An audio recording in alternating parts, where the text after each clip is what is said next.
Question 9 asks us to explain two of the neural adaptations that come from resistance training and how those adapt to exercise training. The end of that question doesn't make too much sense to me. I think it should be applied to endurance training, perhaps.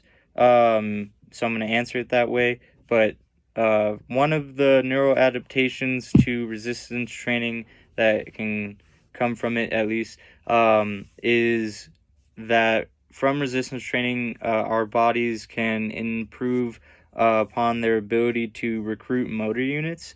Motor units are just a single motor neuron that is attached or related to several muscle fibers.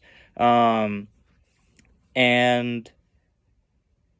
as you as you continue to resistance train, you increase the number of motor units that you can recruit for a particular contraction.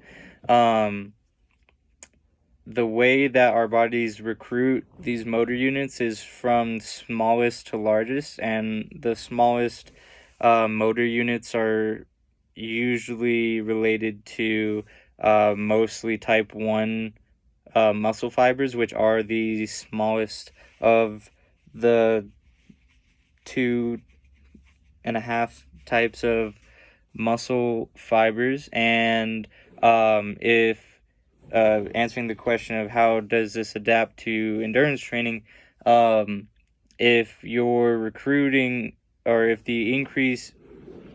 through resistance training you're recruiting more motor units, and you're recruiting primarily more of those for type 1 muscle fibers through the recruitment of these motor units, and you're going to have greater strength and longevity while trying to complete those endurance activities, so you'll be more effective and efficient at it. Another neurological adaptation that occurs from resistance training is motor unit synchronization, increased motor unit synchronization. So when we contract our muscles, the motor neuron sends an impulse to the muscle, signal, an electrical signal that tells it to contract. And if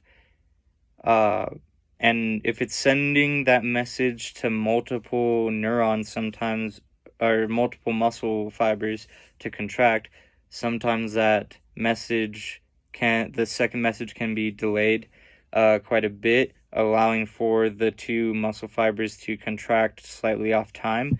As you resistance train, those the central nervous system gets better at firing those messages and faster at firing them, so that muscle contractions can happen more synchronously.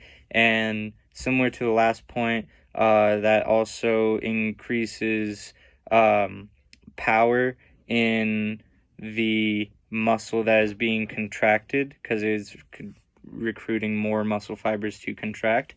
Increasing that power and increasing motor unit recruitment and synchronization both kind of increase your power output, your strength, which would help in efficacy, making more efficient your endurance training by giving you more power between your steps or what you're doing, basically giving you more work done for less power cost.